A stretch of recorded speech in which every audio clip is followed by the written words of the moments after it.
दोस्तों, legal and legal में आपका स्वागत है। 10 मार्च 2025 की सुबह मेरठ शहर को एक बहुत बड़ा नुकसान का सामना हुआ। शहर काजी जैनुल साजिदीन इस दुनिया को छोड़कर दुनिया फ़ानी से रुखसत हो गए, इंतकाल फरमा गए। ये मेरठ शहर के लिए एक ऐसा नुकसान है जिसकी भरपाई किया जाना बहुत मुश्किल है, या यूँ कहें लगभग नामुमकिन है। काजी जैनुल साजिदीन साहब साल 1991 से शहर काजी थे जब उनके वालिद मोहतरम काजी जैनुल आबिदीन साहब का इंतकाल हुआ। तब से लेकर आज तक 34 साल हो गए। हमारे कानों को भी उनकी आवाज़ सुनने की आदत सी पड़ गई है।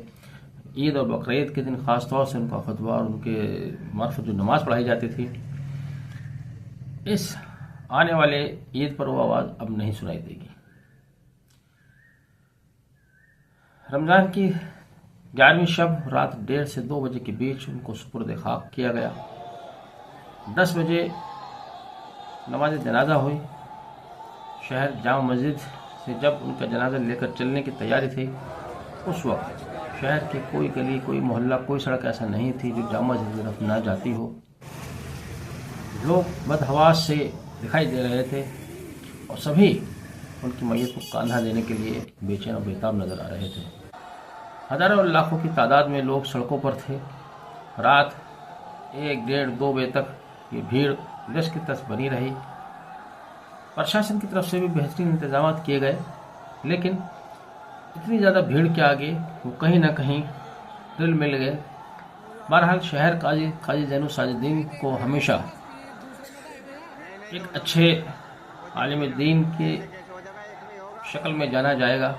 और वो सिर्फ आलिम दीन ही नहीं थे, वो सिर्फ एक मजहबी रहनुमा नहीं थे, बल्कि वो अपने लैंग्वेज अरबी भाषा के एक अच्छे प्रोफेसर थे, एक अच्छे टीचर थे, एक अच्छे शिक्षक थे। वो समाज पर पकड़ रखने वाले हिंदू और मुसलमानों के बीच में भाईचारा, एकता बनाए रखने वाली एक कड़ी के रूप में काम करते थे। उन्होंने हमेशा हिंदू और मुसलमानों के बीच जब भी कोई मसाइल पैदा हुआ, आगे बढ़ चढ़कर हिस्सा लिया। और आप देखिएगा कि हाल ही में होली को लेकर जो एक विवाद पैदा करने की कोशिश की जा रही है, उसी विवाद को दफन करने के लिए शहर काजी उत्तर प्रदेश के पहले काजी हैं जिन्होंने जुमे की नमाज का वक्त बदलने का ऐलान किया, और ये उनका आखिरी ऐलान भी साबित हुआ। हर लम्हा, हर दिन उनका इसी फिक्र में गुजरा कि किस तरह से अपनी कौम को आगे बढ़ाया जाए, समाज में अमन और कायम पैदा किया जाए। 83 साल के बूढ़े शख्स, लेकिन कभी किसी से डरने और दबने वाले नहीं थे। प्रशासन के सामने अपनी बात बेबाक तरीके से कहते थे। मुझे याद है अब से 2 साल पहले जब ईदगाह में डीएम और एसएसपी साहब द्वारा एक मीटिंग ली गई थी लाउड स्पीकर को लेकर, तब वो ही वाहिद एक ऐसे शख्स थे जिन्होंने प्रशासन के सामने एक सही बात की, ढंग की बात की, जिस बात की उम्मीद की जानी चाहिए थी। उनके जाने के बाद इस शहर में इतना बड़ा खलिश पैदा हो गया है कि आज कोई सही बात कहने वाला नहीं दिखाई दे रहा है। प्रशासन की आंखों में आंखें डालकर बात करने वाला अब नहीं दिखाई दे रहा है। काजी जैनुल साजिदीन साहब को उनकी खिदमत के लिए भारत के राष्ट्रपति श्रीमती प्रतिभा देवी सिंह पाटिल द्वारा राष्ट्रपति अवार्ड से भी नवाजा गया। भाषा पर, जबान पर, अरबी भाषा पर उनकी कमांड के लिए, विद्वता के लिए।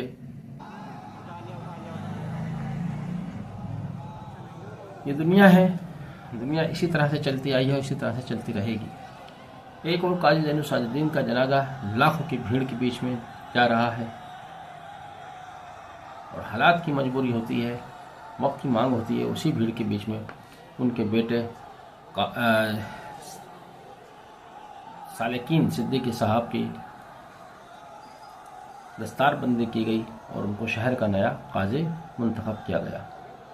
घंटाघर पर जब उनकी मैयत आ रही थी तो वहीं पर चंद मिनट रोककर आम लोगों के बीच में ऐलान किया गया कि काजी जैनुल साजिदीन के बेटे सालेकीन साहब शहर के अगले काजी होंगे। हालांकि उनकी उम्र अभी बहुत कम है, 32-33 साल की उम्र है, लेकिन ये जिम्मेदारियां अपनी मर्जी से नहीं आती हैं, बताकर नहीं आती हैं, अचानक आती है। और जब आती है तो उस जिम्मेदारी को उठाया भी जाता है। काजी जैनुल साजिदीन के बेटे सालेकीन साहब को जहाँ तक मैं जानता हूँ, बहुत ही समझदार, सुलझे हुए इंसान हैं। उम्र भले ही कम हो, लेकिन उम्मीद यह है कि वो अपने वालिद के कदमों पर चलेंगे और इस शहर को पहले कितना रास्ता दिखाएंगे। हालांकि काजी ज़ैन सादुद्दीन के जाने से जो नुकसान हुआ है, जैसे कि शुरू में कहा, उसकी भरपाई किया जाना बहुत मुश्किल है। अल्लाह उनकी मग़फ़िरत करे, उनको जन्नतुल फ़िरदौस में आला मुक़ाम अता फ़रमाए। आमीन।